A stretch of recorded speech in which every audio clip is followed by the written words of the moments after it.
What's up, everyone? It's finally here. The first teaser for Supergirl Woman of Tomorrow just dropped, and man, the hype is real. This is the second movie in James Gunn's DCU, and it is packed with insane action, top-tier VFX, and Lobo! Yeah, the main man is officially in the house, and he looks sick. But look, there's also some controversial stuff in this teaser, so it's time to dive deep. We're breaking it down frame by frame to catch all the references. Let's get into it. Right off the bat, we see Krypto and Supergirl on what looks like her ship. It seems like she's basically living out of it. Krypto turns on this really cool record player but ends up knocking over a bottle, and the spill fries the ship's circuits. This is likely why we see Kara at a space bus stop later on.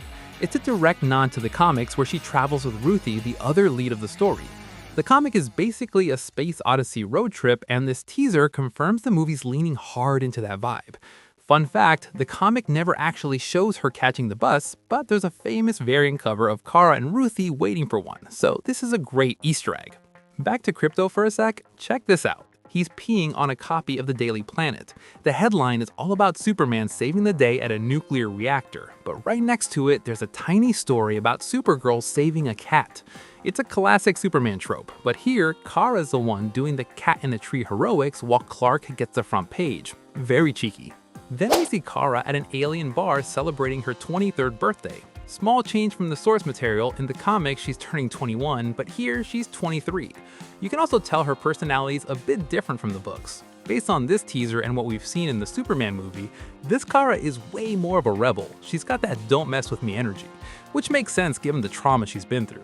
In the comics, she's a bit more stoic and mature from the jump, but this rebellious arc feels like it'll lead to some great character growth.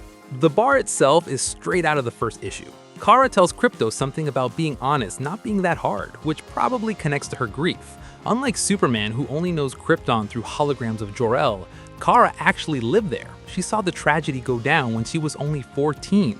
Also, while comic book Kara was low-key at the bar, movie Kara is out here dancing and actually trying to enjoy her birthday. Quick shout out to the crew. Even though this has James Gunn's fingerprints all over it, he didn't write or direct this one. This is the first DCU flick not helmed by him. Ana Noguera, who's reportedly working on Wonder Woman now, wrote the script, and Craig Gillespie is directing. You know him from Cruella and I, Tonya with Margot Robbie. The guy knows how to handle strong female leads, so we're in good hands. Moving on, we finally get our first look at the DCU's Krypton. It looks like that barrier is protecting Argo City, where Kara grew up. It's pretty comic accurate. In the lore, Argo City survived the initial blast because of that shield, but it drifted into space, and the air eventually turned toxic, killing most survivors, including Kara's mom. Her dad, Zor-El, built her ship just like his brother Jor-El did for Kal-El.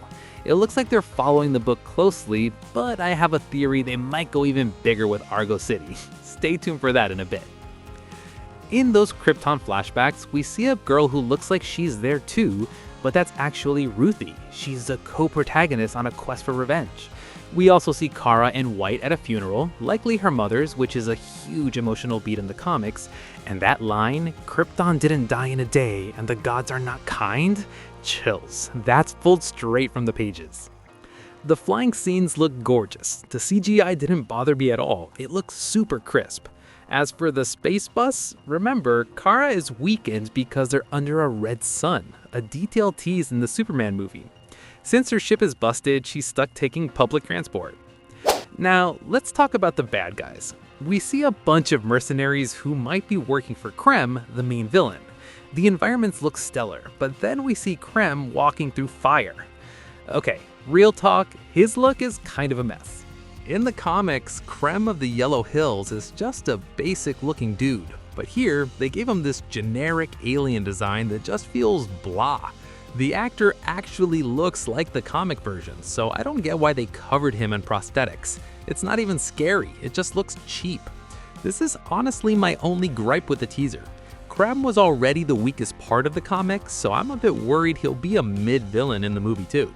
I hope I'm wrong, but yeah, that design is a choice. Next up, we have this shot of Ruthye inside the spacecraft pulling out her sword, and we can see that the blade is very faithful to the comics. It looks really good. After that, we get more scenes of them running away from mercenaries, and this teaser suggests they'll be spending a good chunk of time trying to escape these guys. Another important detail, Kara spends most of her time out of uniform. I wonder if this is part of her character arc in the movie. Maybe due to her grief and her rebellious attitude, she's sort of rejecting the suit until she resolves her inner conflict and finally embraces being Supergirl. Personally, I'm not a big fan of that idea, so I honestly hope that's not the case and all these scenes of her without the suit are just a coincidence. Then we see a wounded Krypto. So yeah, Krypto is going to get hurt just like in the comics. We just don't know if it'll be exactly like the source material, since it's pretty intense. Will they have the guts to go that far? Either way, guys, this isn't just a random event, it's a major plot point, so our beloved Krypto will definitely be injured in the film. Moving on, there's a quick shot of what looks like the green sun planet, which is also straight from the comics. This planet's green sun actually has a kryptonite-like effect on Kara, so she'll have to face that challenge as well. If it's like the comics, it's going to be a badass moment, mark my words. And now, we've arrived. Lobo. Finally, guys, Jason Momoa is officially appearing as the main man. Even though it's a blink and you'll miss it moment in the teaser, where you can barely see the details, Momoa himself shared an enhanced image. Now we can finally see the details. The chains on his arms, what looks like a grenade around his neck, and of course that cigar he's smoking. Man, it's Lobo. You can bet that Lobo alone is going to get people talking. It might not be a huge role, but without a doubt, fans are going to go wild for him. We don't know exactly how Lobo fits in yet, but everything points to him being in that mercenary-filled location where Kara and Ruthye are hiding out in. Next, there's another great moment in the teaser when Kara talks about the difference between her and Superman. That line is so good. The comics really emphasize how different they are. In the original story, she even allows an alien to be executed on one of the planets they visit. And to wrap up the teaser, of course, we couldn't miss it, she's finally in her uniform at the end, and it's a beautiful shot. Regarding the teaser overall, I don't have much to say other than the direction looks great, the CGI is solid, the leads are good, and there are some cool action scenes. But it does bring back that fear about the villain I mentioned earlier. Basically, this teaser focuses on showing that this movie is a space adventure. It doesn't give away major plot details or introduce the other protagonist, Ruthye, and her goals. Of course, those of us who read the comics know what's up, but for the general audience, the story is still a mystery. Now, about that theory I mentioned, let's look at Argo City, which appeared in this teaser. You might have missed it, but what if this is huge for DCU? Imagine if Kara believes Argo City was destroyed, but in reality, it was bottled by Brainiac.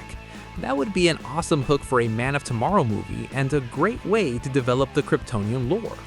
I know James Gunn said he wouldn't change what happened to Jor-El and Lara, but this would be a perfect chance to show that not all Kryptonians are the same. One thing I love is that they are adapting a specific self-contained comic run.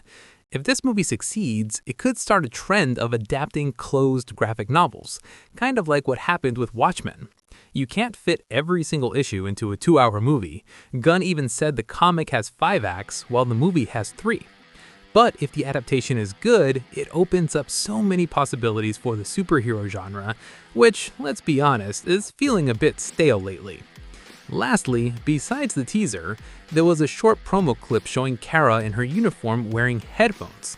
And since it's the internet, you know what happened. Controversy.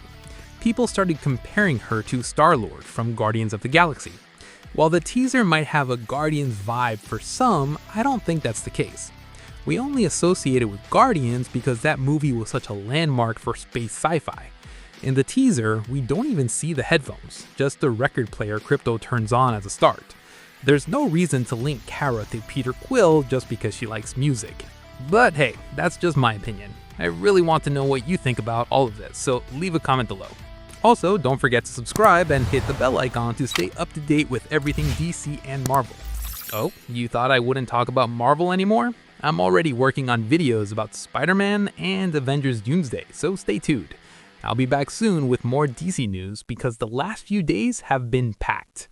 Click the video on your screen to learn everything about the Supergirl Woman of Tomorrow comic that inspired the movie. I'm out. See you next time.